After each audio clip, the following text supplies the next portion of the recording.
Hey, here we go. We're doing it. We're back. The Before Work podcast. We are on episode 9. Oh, we're almost hitting double digits. It's exciting. Check us out on Twitter at Before Work Pod. Listen to us at Apple, Spotify, as well as Google Play. And hey, any questions, comments, concerns, beforeworkpodcast at gmail.com. Does anyone use anything other than Gmail if they want to actually make it streamlined? Like Gmail's pretty stinking streamlined with the rest of the internet. I mean, if you have your own website, people have, an email attached to their website. But if you are like just a random dude who wants to have an email, Gmail seems to be the best bet. I mean, it's like we didn't make a Hotmail account. Yeah, I mean, I had a Hotmail way back when. I think I did too. That's when MSN was real. We've had I've had a couple different, but the ones that stuck were always Gmail. Gmail, dude. The best thing about Gmail is all the other stuff you get with it. I mean, yeah. If you go to Yahoo, what do you get? Fantasy sports, I guess. And that's about it. Yeah. So I don't really know what are the reasons people would go to anything other than the overlord that is Google. The Google overlord. They have a cloud, so yeah, it helps. Shine upon us, Google, with your powers. We're not worthy. We're not worthy. Dude, so on the way here, and I was saving this. I'm behind some truck, and just 3 miles down the road, all of a sudden he had I guess it was coiled up corrugated tubing. They're probably 8 inches in diameter and probably 40 feet long, all coiled up, so they're the size of a table. 2 of them just fly off this dude's truck. I'm right behind it, and I'm dodging, and I'm You're in a video game all of a sudden. Yeah, I mean, you're just trying to get to the next world. Yeah, I'm calm, cool, and collected, but at the same time, this dude just lost a bunch of junk off the back of his truck. No idea. I honk at him. Yeah. He just thinks, what's this rude guy behind me honking at me for? Couldn't look in his mirror to see these giant things that just blown off his truck, and most likely those aren't his. So when he gets sure it's a load that he was. Yeah, when he gets to the next place, he's gonna be like, Dude, do you want to hear something crazy? We have nothing against truck drivers. One of our good friends is a truck driver. But I heard this story on Wednesday night. I was talking to this lady. Her husband, in 2013, he was riding a motorcycle, and a big truck, a big trailer, hit him. So he was in front of this trailer, hit him. The dude gets crunched underneath this truck, and for 2 miles, he's holding on to the front of this truck, the bumper. And for 2 miles, this truck driver does not know that he's pushing this human being. And the dude he lost part of his foot, dislocated shoulder, scrapes and burns everywhere. But this truck was just driving with this man on the front of it. Sounds like a bad episode of SpongeBob or something. Yeah. My leg. Yeah, just but it's real life, so it's really dumb. You're right. The problem with truck drivers right now is just there's a huge demand for them. Oh yeah, and so they're they gotta work hours upon hours hours. The good truck drivers are still out there. They're still the ones, but I mean, when we needed 100 truck drivers yesterday, and now today we need 200. Not everybody who's coming in is going to be skilled, and a lot of people are rushing into the job. They're not getting the same amount of training and time involved. It's just. And it'll equalize. Russians. It'll work its way through. But survival of the fittest will happen at some point. It's very interesting. Yeah. So, but I couldn't believe it. I was like, what?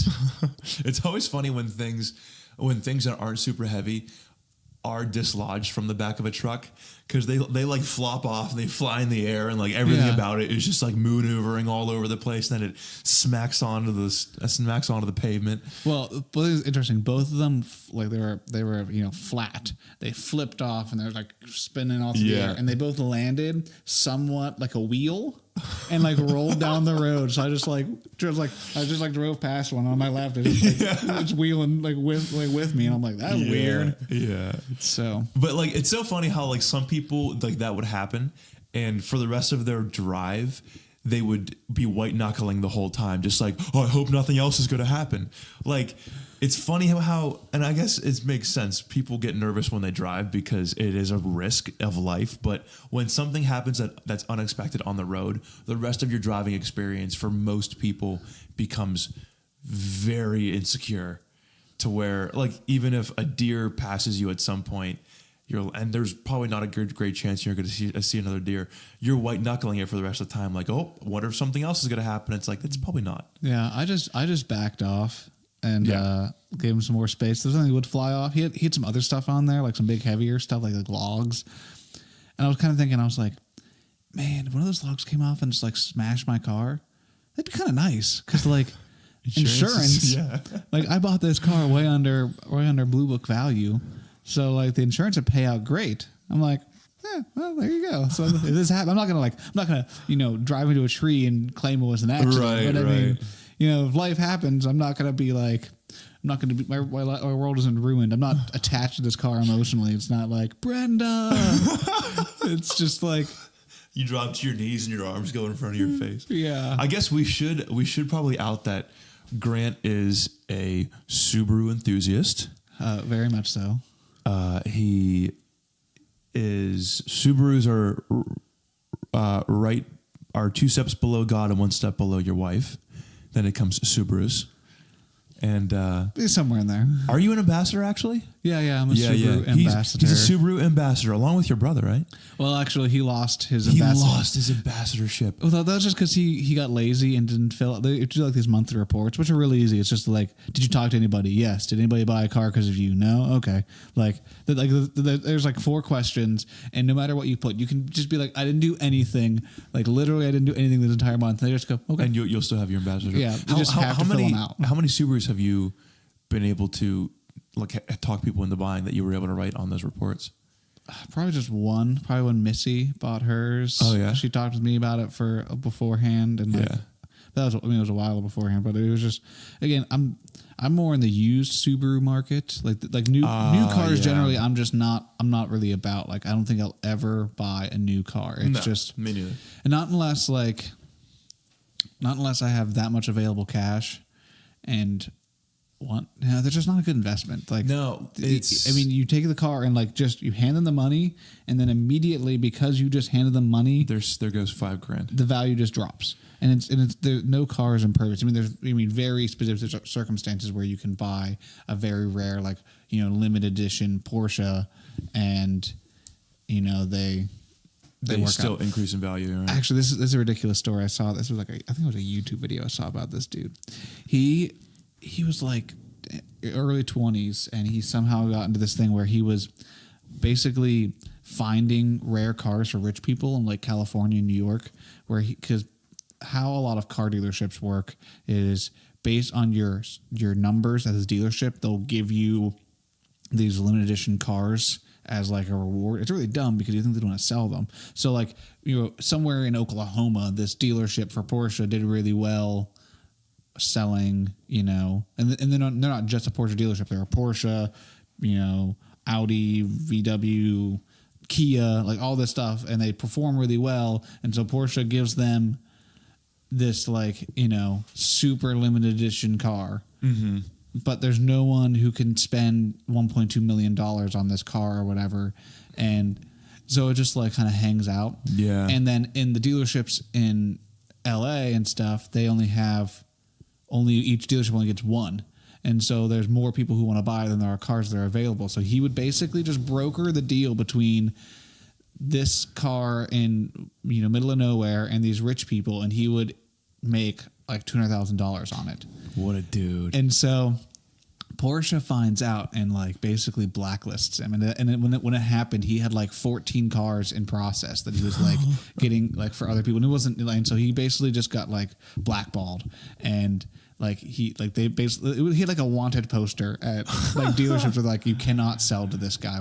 People, they said they would revoke people's dealership rights if they sold him a car. Yeah. Hey, you know what? Good for him though, because these companies they always get so ticked off when someone finds a loophole in the system. Don't make the loophole so easy. That seems like so simple for him. But he just needed the capital to start out. Yeah. Well, here's the part that I think is hilarious. Why would you make it so that the people who want to buy your cars can't buy them? Yeah, exactly. Makes no sense. If you're I want to sell cars, sell the car where the car's going to sell. So it's one of those ridiculous things about dealerships. I think it's just hilarious. And I'm like, this dude just went from being like living with his mom to making tons of money. And so he still does car selling and stuff. He just like does more rare cars that aren't new, like he buys and sells other stuff because he made a bunch of money, and so he just invested that capital into stuff. Which I just imagine, just like he like fell into it somehow. I forget exactly the details, but I mean, he went from literally like working minimum wage, living with his mom, to getting 6 figures in like a week. What was, remember DJ Khaled's like shoe kid that got him all those shoes? Oh yeah, the shoe kid. He was, what was his name? Oh, I don't remember. He was like a chubby white Jewish kid. This like 16-year-old kid who somehow sold shoes to DJ Khaled and other producers. He's like, what is good, man? He's like making money, and he always would like throw money at DJ Khaled Snapchat story. Keep talking. We're gonna look this kid up. But yeah, he just bought and sold rare shoes, which I mean is one of those weird things that I never really understand. Like, shoes are very much like, I like the look of certain shoes. Like, I understand aesthetically shoes. Like, I'm not like, oh, I just buy the Walmart nonsense. Like, I'm not rocking that. But you know, to invest money in Benjamin things, Kicks. That can't be his real last name. Nah. But reveals his shoe inventory is worth over $1 million. Yeah, he like buys and sells shoes, and he like goes and he gets these like limited release Nikes and stuff.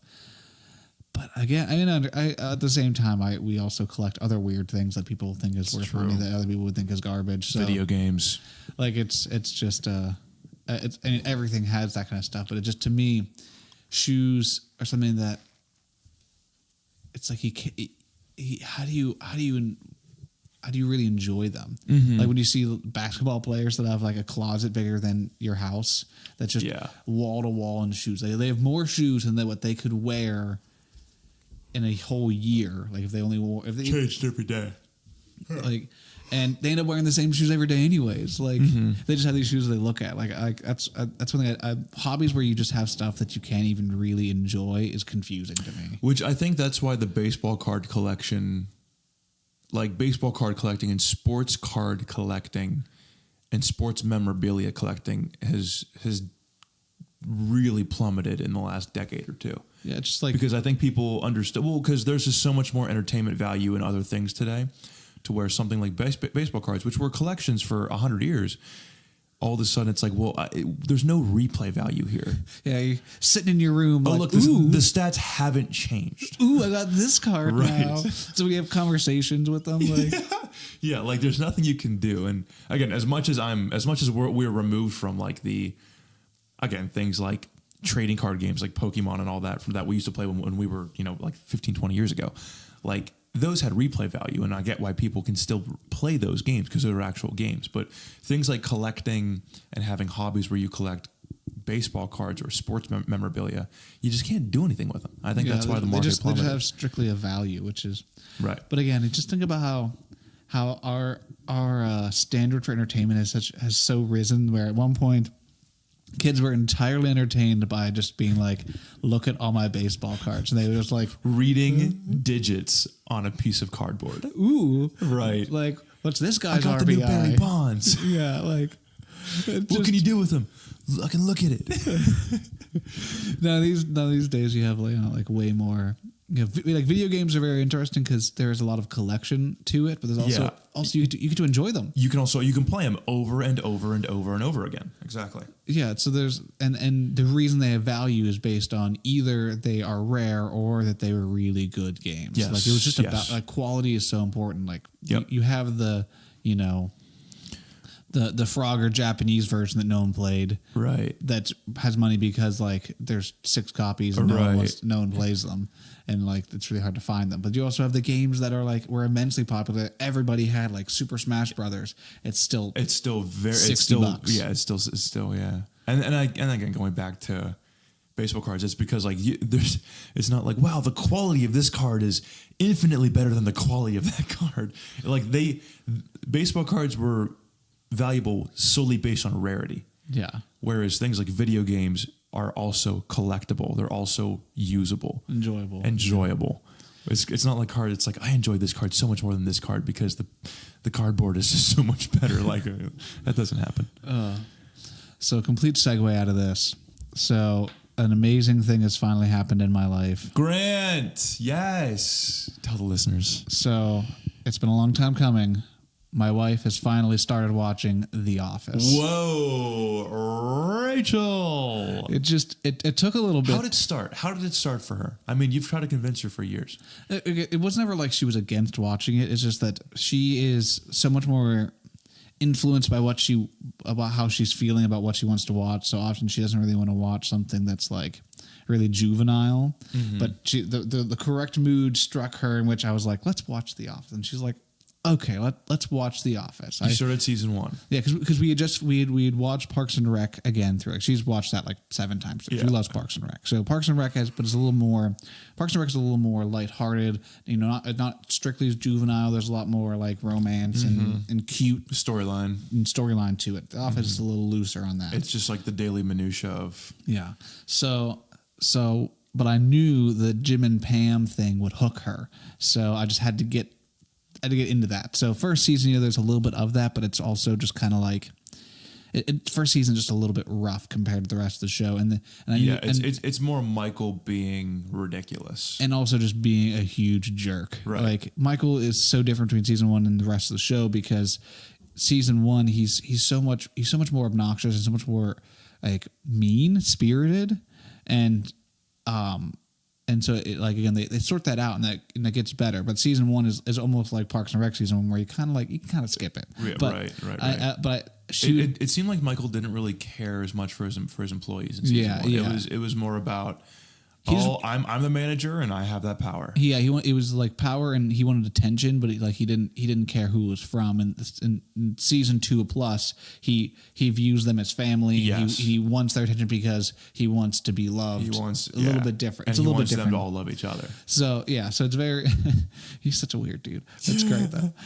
So we moved through that the first season, which did you binge it? Yeah, we crushed the first season like in one night. So I just knew we had to push through the first season, and so she was like, okay, and then I got her to watch season 2, episode 1, and from there she was just like hooked. And so I think we just finished season 2 last night. Ooh. So so she got a little bit of closure there. For spoiler alert for those who haven't watched The Office, so you can skip this section if you haven't watched The Office. I don't know what you're doing with your life. Go watch The Office. Stop listening to us.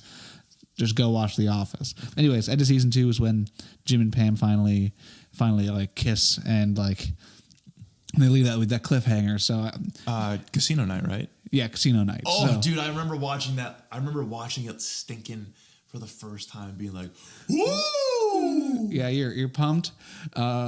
Which also they did a pretty good job twisting it, because you have like where he confesses his love for her and she's just like no, and then you think that's just like the end. You're like no, yeah, and then they give you they kind of give you that they like boost you back up. They like kind of pull the carpet out from underneath you and then they put it right back. Yeah. So it was good. So she's happy, but it's just like watching it and watching her watch for the first time is very interesting, because I was like, man, like it's been a while since I watched this for the first time. Like yeah.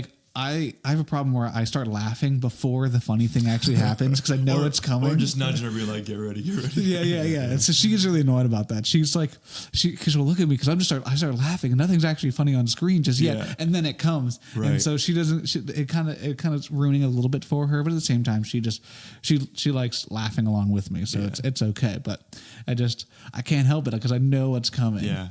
You know what's crazy? Actually, something similar has kind of been happening to me in the last week. So Kylie had watched The Office before, not the whole way through, but she'd watched, like when she'd walk into someone's room that was watching The Office and a group of people were watching it because that's what people at college did, then, like she'd watch episodes here and there, never with context though. Mm-hmm. So Wednesday night, or maybe Tuesday night, we I think we probably watched 3 or 4 episodes in season 2 back to back, and I was doing this something similar where it was like, oh wow, I can see looking back now how they were developing characters, building. Again, The Office didn't have huge storylines, but they had some storylines. So yeah, especially between Jim and Pam in season 2, it was cool to be able to see that, and just like you're saying, be able to see her watch that for the first time, and she'd be like, "Oh, no way!" And it's like, "Yep," and like it's cool to look back now, and because like when we watched it, I was like what 14, like I didn't start watching till season 4 was on the air. Okay. I think so. I started watching in season 1. I want to say I was 13 years old, but again, like that, like when we grew up. In those early teenage years, like that's what we watched is the NBC lineup of like Parks and Rec. I remember watching The Office. I watched 30 Rock, Chuck, and all that. Like, so like I feel like we watched some high quality television. Yeah. But I remember being 13 and 14 and just laughing at like the crude humor or at the silly jokes and never really understanding the character development because, 13-year-olds don't really get character development. But looking back on it now, I can, like when I rewatched it for the 5th time in my early 20s, I could see all the character development, and now I can appreciate it so much more for the writing, for Toby's writing, and for Ryan Howard's writing. Stinking! Or did they write or just produce? I think they both did writing. I think because Toby wasn't really supposed to be in the show. Yeah, he wasn't really supposed to. Or I think his character was supposed to be almost have no lines. Yeah, and he kind of like just happenstance sort of got in there, and they made his character more and more. But I'm sure he just tested well. I'm a Toby hater. I hate Toby so much. Really, I don't like Jim, man. Well, I like Jim. Early on, Jim was awesome. Like growing up, I was like, Jim's the cool. I want to be like Jim when I'm older. He's just funny. He's silly. But when you really look at how he treated people, wasn't great. Well, some of the stuff with Dwight, I can understand why. I can understand that. Some of the Dwight stuff, like I forgot about the fact that Dwight stole one of his biggest clients. I think this was very early on season 2. Like because Jim was all excited because he's getting his client that he gets every year. And just 25% of his commission. That's a lot. And he was going for like 1 or 2% more based off of using recycled paper or something. And he bought his little thing of champagne. Yeah, and then Dwight steals the client. That's right. Like the fact that Jim didn't light his car on fire is pretty impressive. He gives Dwight the champagne bottle and the only reason they use that in that episode to contrast because that was I forget what happened with him and Pam, but like Pam, something happened with him and Pam that he's like, you know what, pretty good day, that's right, like something nice happened. Wait. That wasn't that when they were in the meeting and Pam kind of rested her shoulder, so like she kind of fell asleep on Jim's shoulder, and then it closed out with Jim's vignette in the interview, and he was like, you know what, turned out to be a pretty good day, and you're right, that was after he lost that. You know what? As we're talking now, I can see where the way Jim treated some people was pretty situational. Like he treated Dwight poorly because Dwight would drive him up a wall. The stuff, Jim with other women was tough because he was trying to deal with losing Pam as he was losing her to Roy. So I guess again, maybe I give Jim too much of a hard time, but yeah, like Jim would again, and some of the stuff, again, season 2 is very interesting because you have so much real quick. Let's hope people really like The Office, because if they don't, they're probably so ticked. Well, by the way, listener from California, thanks for listening. If you don't like The Office, you're probably so ticked from us. Keep going. There's other episodes. They can skip this one. This is not an Office themed podcast. Luckily, I mean, we could totally do that, but I'm sure that there is, and I'm sure that we could do it.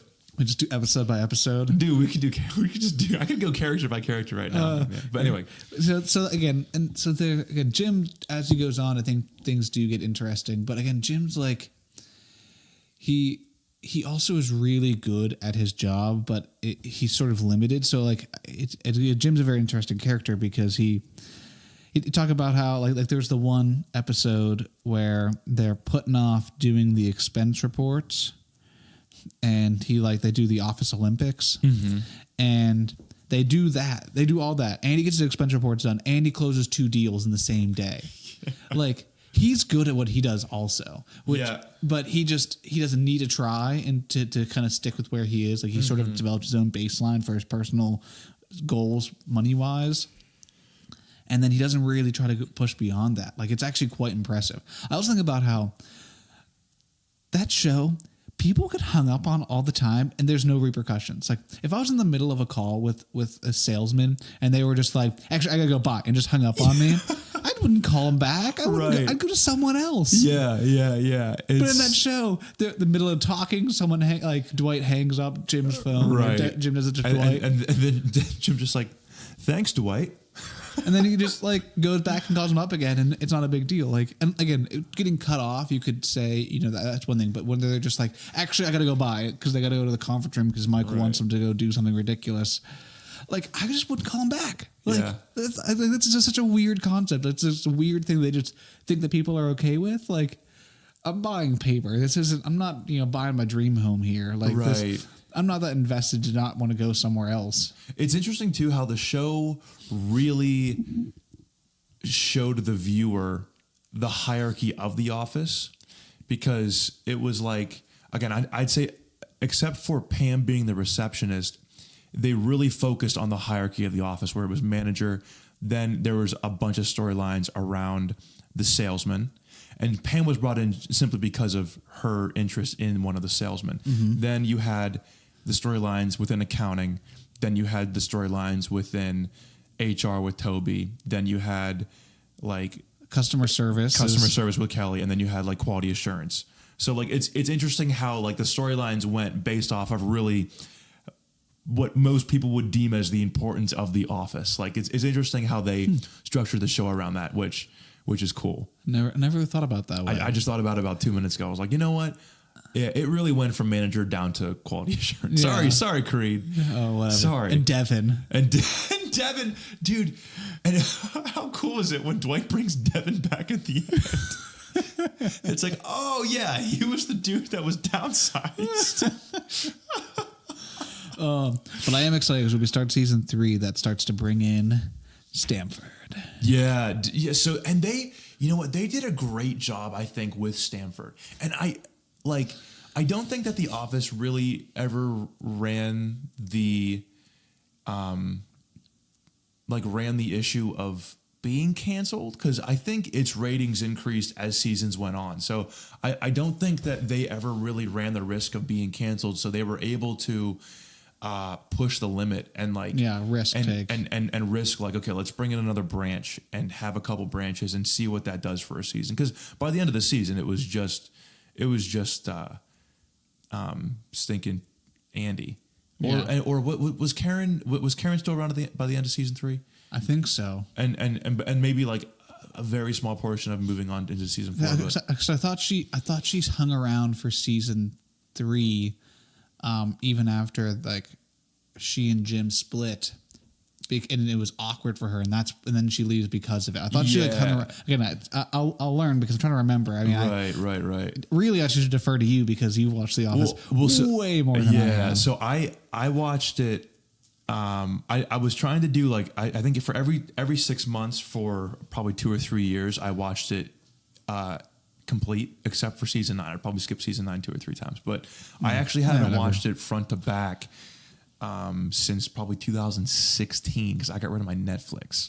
So I probably maybe 2017. So I haven't watched it front to back in a couple of years. I'm a little. You'll have to get that back. You'll need to get that back. I'm a little hazy, but there was a time that I remember doing Office trivia, and like there was a time there where I was answering questions and I was like, what am I doing with my life? Because I was kind of freaked out at how much I remembered, but yeah, just a great show that whether you knew it or not, you were seeing character development in a comedy where it wasn't based off of developing characters at first. Again, it was based off of the daily minutia of living in an office. It was like Seinfeld meets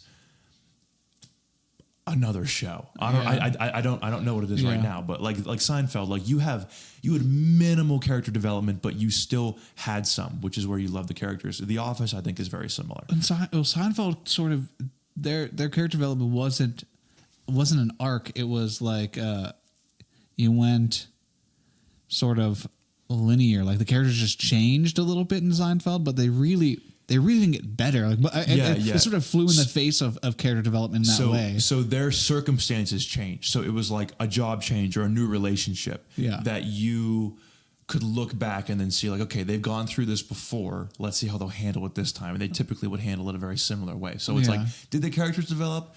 Maybe not. I think just the circumstances developed. I think that's sort of like the thing about Seinfeld. They just sort of like gave that model the bird and just said, you know what, we're just going to do this. Yeah. And these characters aren't going to get better. They're actually in some ways just like, they're going to stay the kind of awful that they are. Right. Because people love it. Exactly. And hey, I definitely want to keep talking about The Office, but real quick about Seinfeld, a couple things. It's still regarded as the best comedy on the best televised comedy of all time, and it's in like the top 3 for the best TV show of all time still. And do you know what Seinfeld's contract was if he would have done a 10th season? What? I don't know. $100 million. Wow. For 10 episodes. Wow. They were going to give him $10 million an episode because they ended the show number one network, or they were the number one on the number one network. Their series finale, I think it was like 79 million viewers. Wow. It was disgusting. They were so on top, and NBC was begging Jerry to do a 10th season, and they were going to pay him $100 million for one season. That's how successful that show was. And how about this? He's so successful that he could say no. With that, because why? Because he knew the show was going to be syndicated. He knew it was going to get picked up by a family of networks, and it's still there's still 5 episodes of Seinfeld played every day on multiple networks every day of television, and it's syndicated, and he owns part of the show, and that's why he's worth over $1 billion right now. Yeah. Like, how crazy is that? Oh, that's so crazy. That show was so successful. It was so simple. It was so simple. I would love to know its production cost. Like per episode, it was probably like nothing because they had a couple of sets that were always the same, and they just had a couple they had to change to whenever they went to a different place or whatever. They had their sound stage, and they had all that. I remember seeing because that's when they would write a show. Again, I remember hearing Jerry and Larry David was the co-creator on the show. I remember watching interviews of them saying that their life was insane because they were the writers for the first multiple seasons. They were the writers. Larry David produced it. He directed. So like and then Jerry starred in it. So Monday through Saturday they would have to work on this show, and then they'd have a day off, and then Monday they'd have to just write another show, and so they would just have to write, and their whole, and I think they did 18 to 22 episode seasons. So for 18-20 weeks their life was just miserable because it was like they loved it, they enjoyed it, but it was just so taxing because I couldn't imagine writing, producing, directing, and starring in a show and then on Monday doing it all over again. Yeah, I mean, luckily they found a groove. They definitely found a groove for many seasons. That's also got to help where they just worked together. Yeah, and again, The Office. We'll go back to that. They also did the same thing. It's like it's like they knew what they wanted to do from front to back on a season with the very limited story they wanted to tell. They probably knew what they were going to do for the start of season 2 to end of season 2 with Jim and Pam. Yeah. There's so many episodes where it's like, that's one of those things that I think is also very interesting with The Office, where like, if you really wanted to know about Jim and Pam, there's an entire episode you could just like throw out the window. Yeah, for sure. Nothing really happens where you can like, if you just want to know the Jim and Pam story, you could take season 2 from being 23 episodes, 22 episodes. Something like that, yeah. To down to like 16, 17, because there's once they're just like, whatever, and it's hilarious. It's interesting, like on a show like that. So for many TV shows, if people don't know this, but I'm sure that at this point you either know this or you will realize this. A lot of TV shows that even have storylines, once or twice a season, they'll just put in a filler episode that doesn't have much to do with the storyline. They needed an episode to meet what the network purchased. So like, okay, 13 episode season, we have 11 episodes of a storyline. We just need 2 filler episodes where it's not going to really progress a storyline. It's just going to kind of be there. The clips episodes. Yeah, exactly. Clips episodes. Exactly. It's like, okay, what do you want to do this week? Let's just go back and show funny stuff we've already done. So the Office, they have they have an angle of that, but because of the number of storylines that were in that show, they were able to give you something every episode. Oh yeah. But there were definitely those episodes that were far less important than others. And it's cool to see, if you look through the series as a whole, you can see where the writers really wanted you to give your attention. So again, it was there was times where it was Michael, there was times where it was Jim and Pam, and then later on in the series, it was a lot of Andy, which is where, I'm not gonna lie, that's when a lot of people started to drop off, because again, season 9 was, people are super disappointed at that season, because it was a lot of Andy and it was a lot of frustration with Jim and Pam. So there wasn't much redemption in season 9 for Jim and Pam, except for the last couple episodes. Yeah, I think I like seeing how, because I forgot how early the Dwight and Angela thing started. Dude, season 2. Yeah, how crazy is that? I forgot how early that was. I felt like it was longer, pushed forward more. But again, that's interesting. Also, my wife said something funny that I like, that it was just a question. She's like, how long is the temp gonna be around? And I was like, I was like, just you wait. Yeah. The temp stays. Yeah. So I get this. So Kyle and I are watching this week. And I go, who, like, again, she was like, I don't really like Ryan. She was like, he's one of my least favorite characters. And in my head, I was like, we'll get used to him. Yeah. Oh, and get just used you to wait. him in various different roles. You're going to have another character that's even worse than Ryan. Yeah. Dude, New York Ryan becomes such a stinking, like, douche. Typical douche. Yeah. He just becomes such a douche. And truck's pretty loud. He develops a drug addiction. Yes. Like, what? It's so also funny. So we watched the Bring Your Daughters to Work episode, which reminded me of my, like, most favoritist, hold on, what? Sorry, I was showing me something that someone texted him. We'll get back to this. Oh yeah, we're gonna have to talk about this out of the podcast though. Yeah. I don't know if that's good or bad. Anyway, continue. So, anyways, the Bring Your Daughter to Work episode, where Stanley's daughter is like flirting with Ryan, and he's pretty much like being like, trying to like run away, and then Kelly rats him out about it, and he gets yelled at by Stanley, and it's because Stanley, again, you never see Stanley get animated. This is the first time that Stanley really gets going, and he has my favorite line. He's like, boy, you've lost your mind. I'm going to help you find it. Boy, I lost your mind because I helped you find it. And Ryan's like crapping his pants. Yeah, they go to he's like outside. He's like Stanley just yelled at me. And it was the most terrifying thing of my life. You're like, yeah, Stanley can be scary. Most of the time Stanley is just like, very unanimated. And then when he does, that was like the first time he got animated. And my wife was completely like, she was like, whoa. And I was like, I forgot about this because he does get more ridiculous. Yeah. How about the fact that how many wives did he have? And he cheated on almost all of them? Yeah. Like he kept cheating on wives. That's crazy. Which I realized this, this was something that I realized after, I don't know, probably like the third or fourth time that I went through the series. If you look at the people in the office and outside of the office, not many good marriages in that show or people that were even married. Because, if you think of a majority of the show, the only people that were married, Stanley, but he cheated on his wife. Jim and Pam get married. Jim and Pam eventually get married. Again, Dwight and Angela eventually get married, but like for the during the story, like during the main portion of the show, Meredith was divorced. Who knows about Creed? Yeah, they never mentioned anything with Creed. Kevin is engaged. Kevin was engaged, but then she left him. Michael eventually gets married to Holly. Jan gets divorced. But like the point being is these are all people in their 30s, 40s, and 50s. None of them are married.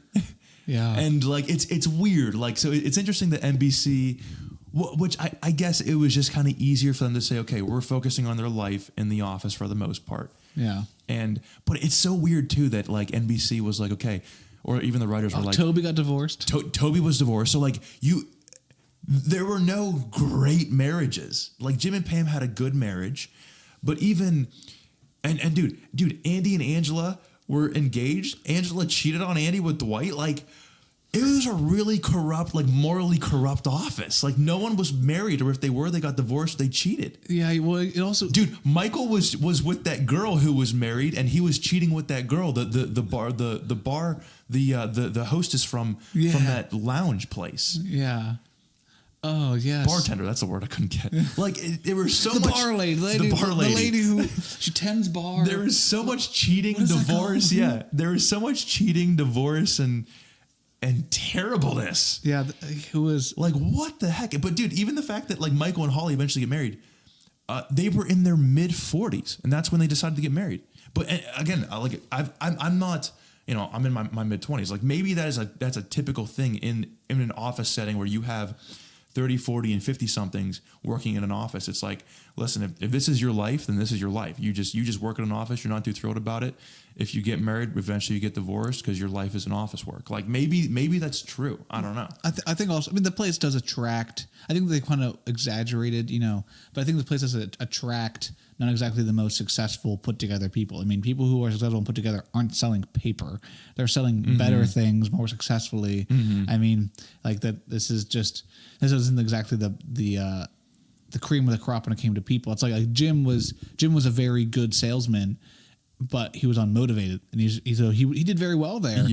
Like doing no work basically. Right. Whereas Dwight was a crazy hardcore salesman, but he was like a social outcast too. So it's like it's people that all have their quirks. Yeah, they were all like very extreme characters that are all sort of put together. So I mean, in many ways, it's like you couldn't really have people be normal because like they weren't normal. So it's dude, Phyllis and Bob Vance. They get married. Phyllis is like in her mid 40s. Bob Vance is in his 50s. Like Bob Vance refrigeration. Oh, but that episode happened. I laughed. What line of work you in, Bob? At the Christmas party. Bob Vance refrigeration. What line of work you in, Bob? Just no one says anything. And that's where like Ryan was actually really funny. Yeah. But they didn't really give him the opportunity, and he was writing for everybody else. Like that, the person who plays Ryan, you know, wrote for most of everybody else. So it was. Speaking of the storyline of the show, I think I've talked to you about this. Have you ever heard one of the fan theories about why the show actually started? So in season 2, they have the one episode where Michael is going through the suggestion box. And one of them is a dude named Tom that says we should have more counseling or whatever for employees going through depression. Yeah. And the idea was that, and then, you know, Michael's like, there's not even Tom that's here. And Phyllis goes, remember Tom from last year? He killed himself. And so Michael goes, yeah, well, he was a weirdo or whatever. There's a theory out that the premise of the show is that season 1 starts pretty quickly after Tom committed suicide. They hired Ryan because there was a position where they wanted to hire a temp to do some of the work that Tom was doing. And this film crew was there recording an office after they suffered a tragedy of an employee committing suicide. And that's pretty much how the story started of The Office. It's this dude named Tom that committed suicide, and then this film crew is sent there to film The Office post tragedy. Yeah. And that's why they had to get a temp in for like that's why they had to get Ryan the temp.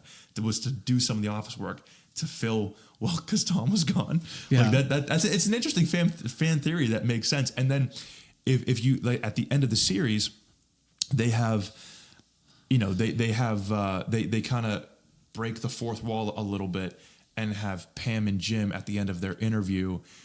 Pam's like, you know, have you guys got enough footage? And then the person behind the mic goes, yeah, we're kind of just wanted to see, you know, where your storyline goes, basically.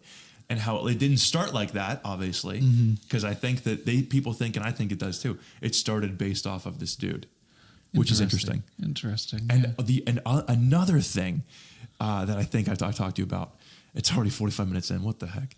Keep going. Just keep going. So there was another theory that the writers, or I should say the producers of The Office and Parks and Rec came out and said that they were thinking about doing this, but that they didn't end up going with it.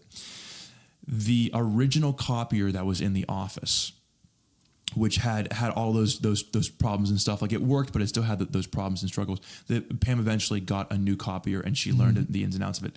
The idea was that the the old copier from The Office was going to get sent to Pawnee, Indiana, and was going to be the copier within the Parks and Rec department of Pawnee, Indiana, and that was going to start that show. Like there was an idea between the shows when they first started that would be like a cool kind of world connection gap, which I think would have been awesome. It's hilarious. It's so specific. Yeah, it's so specific. It's so minuscule, but like I think it would have been so sweet if that would have happened. They would have taken the original copier from The Office in Scranton and donated it or whatever to the Parks and Rec department in Pawnee, Indiana. And like if they could easily make a connection where it's like, do you know where those papers went? Oh, I think I left them in the copier, and they like follow where the copier went to see what happened to whatever these important documents were. Yes, like it would have been really cool to be either the opening or the closing of just a random episode, and like they wouldn't have made the storyline any bigger than that, but it would have been really cool to have that be an opening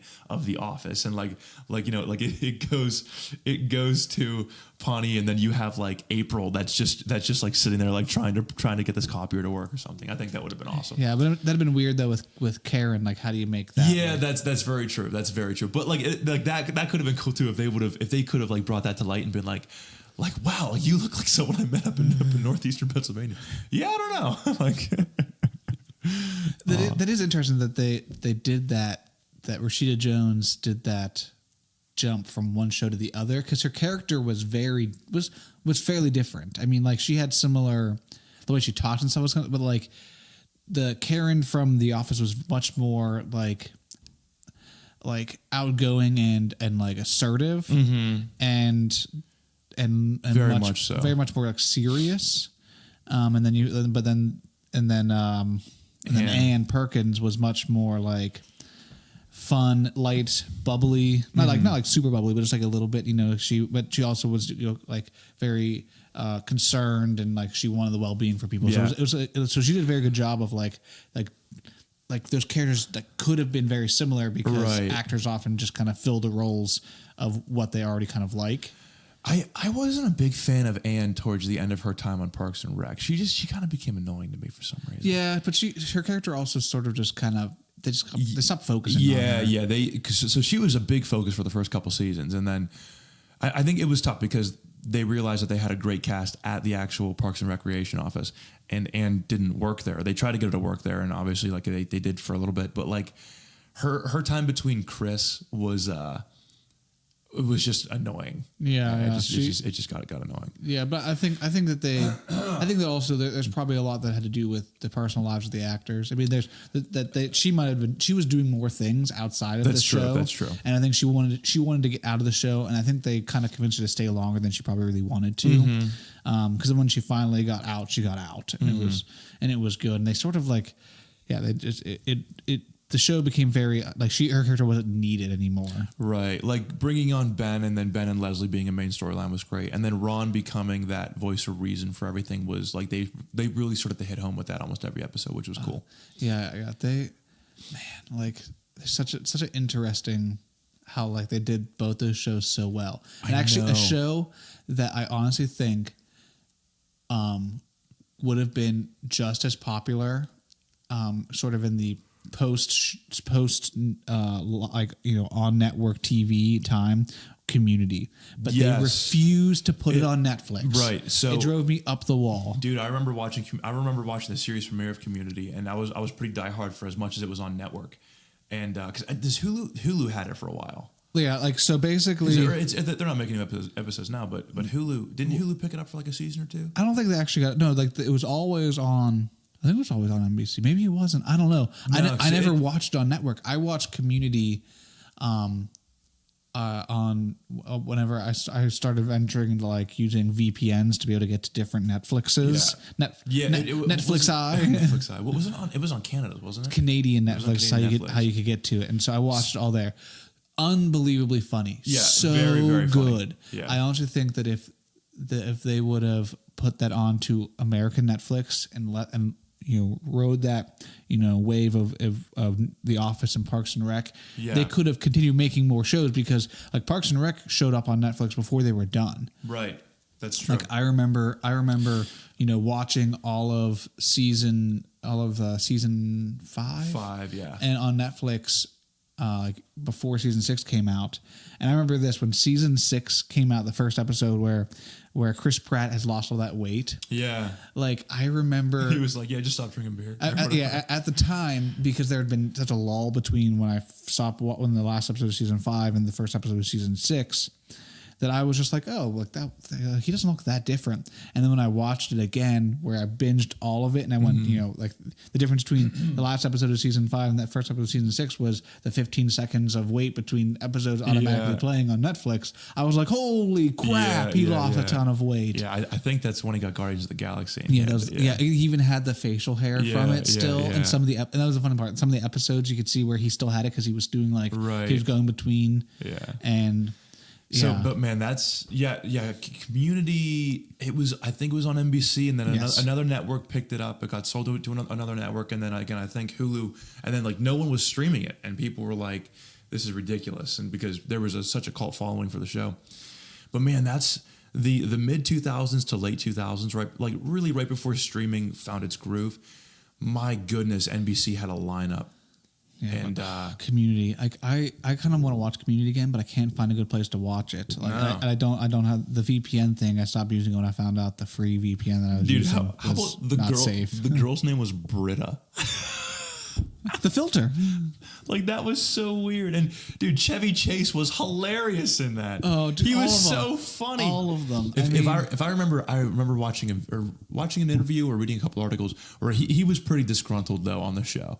Like towards the end of the seasons or of the series, he was like he just didn't care about the show anymore, which sucks because he's a hilarious actor. Yeah, on that, like again the Donald Glover's character was so good. Again, like the part about that show that people don't realize is that every episode was themed after something. Yep. So you had the episodes were just so ridiculous because again, there's a lot of fan theories around that, but the big thing is that a lot of it is actually built around the perspective of what's his character's name? I can watch the show in forever. The Abed. Abed, yeah, because he was so desperate for everything to be movie themed. That's right. So the show got. I remember that. There's a big fan theory, and I think it's fairly accurate that the show was warped around his perspective. Yeah. So that's why like things got so dramatic and out of control. But and it's like mostly through his view of what was going on. And because Joel McHale, like he was the leading man. And you had Britta as the leading girl, and so that I think I heard that perspective too, and that it kind of makes sense once you think about it because you have all these characters, and like Abed was never it would always be as though you're right, as though he was like producing it or as that he was directing it, like because he always had like basically like commentation going on about what was going on. He would say stuff out loud that people would completely ignore. And stuff. So it was very much about like his perspective, which is really interesting. Super cool because again, the show always got really out of control. But again, if you think about it, if it's through his perspective, how it might have actually been fairly normal. Like things have been much more toned down. Like when they had those I'm not sure it was a paintball wars in the school. I remember the pillow fight thing. The forts and stuff. Like the forts it was so much more dramatic. Where it might have been just like a silly game like college kids do, where they were having pillow fights in the hallway. But in his perspective, he blew it out of control. Where they were building forts and tunnels, and they were like having strategy meetings and stuff. They had the Halloween episode where they become zombies. Dude. Where really it was just like probably people just got drunk, right? But like in his mind, everyone became zombies. Yeah, that was a good show, man. Again, it was so good, and it got out of control. Yeah, but at the same time, it just didn't get the same. It didn't get the same momentum that The Office and Parks and Rec got. Yeah, but I think strictly because they didn't leverage streaming and getting the show out there into more people's hands. Exactly. In my opinion. Because again, I've during that time again, you had Office, Parks and Rec, like the 30 Rock had a pretty big cult following too, and then Community, and all those shows I see as having the same standard of quality in a way, and that's weird that Community kind of came out of that not winning for some reason. Again, the market was fairly saturated. They were saturated on their own network, so that was sort of hard. Only people have a certain much time to watch shows. It's just how it is. And everybody can just sit and watch all the shows all the time.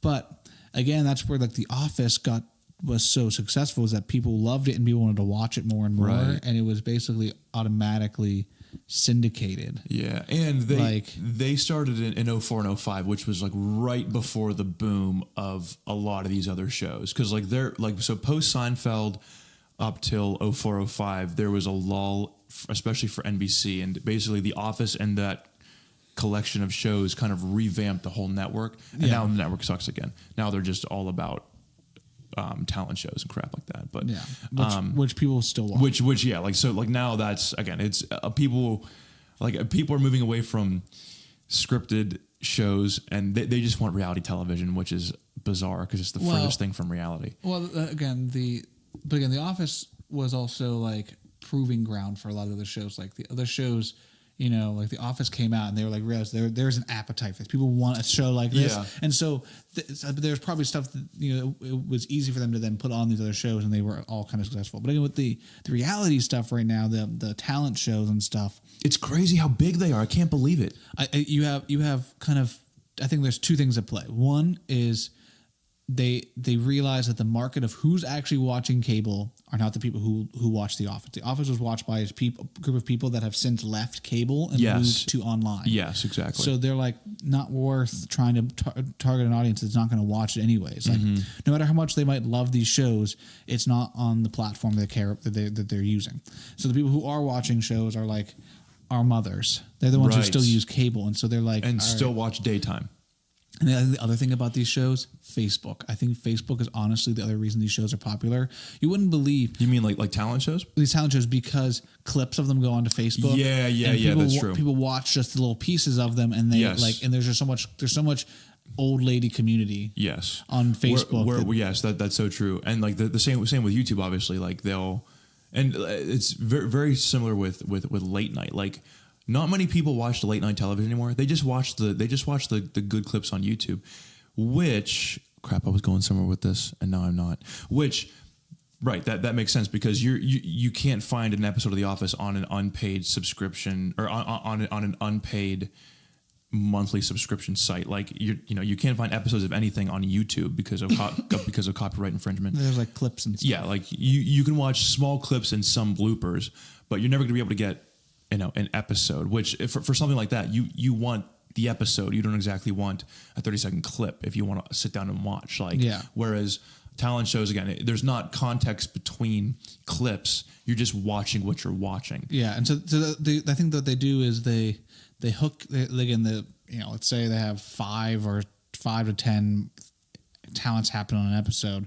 They put 1 or 2 of those on the internet and let them kind of naturally grow in popularity, and then people want to see what else is on there. Those are probably the best ones already. Yes. They come on and you watch the whole episode and they get advertising. So I think they're playing the game right for the money, but at the same time it's just disappointing for people who are creating content. But I think the content is also now on the other platform. Like Netflix makes a lot of good shows. I think right now Netflix is focusing a little too much on like really artistic and provocative, dramatic stories. I wish they'd do a little more comedy. They have some good comedy. F is for Family. I haven't watched. Bill Burr's. That's Bill Burr's. Yeah. They have BoJack Horseman, which I think a lot of people like. That's feeling more like the Family Guy role. Okay, but I'm waiting for something like The Office to come up onto Netflix as a Netflix original. It's like made by Netflix for Netflix. I think that'd be super cool. Yeah, but I think it hasn't happened yet. But I think it will. Yeah, I agree.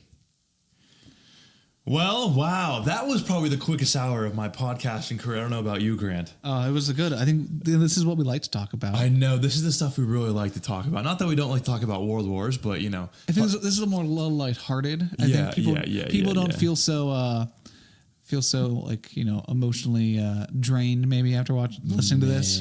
Now they're like, you know what I want to do? I'm gonna go watch The Office. Exactly. Go watch The Office. Let us know. Hey, anything else you guys want to have us talk about? Please email us at beforeworkpodcast@gmail.com. Not at Yahoo, not at Hotmail, not at MSN, at gmail.com. Make sure to give us a rate and review on Apple. You can listen to us on Spotify and Google Play as well, and always Twitter at beforeworkpod. We'd love to hear your tweets and stuff like that, I guess. Oh, yeah. And I guess it's time for us to go to work. Time for us to go to work. Thank you for listening in California. Thank you for our listeners overseas as well. We appreciate you guys. We'll see you guys next week. All right. See you.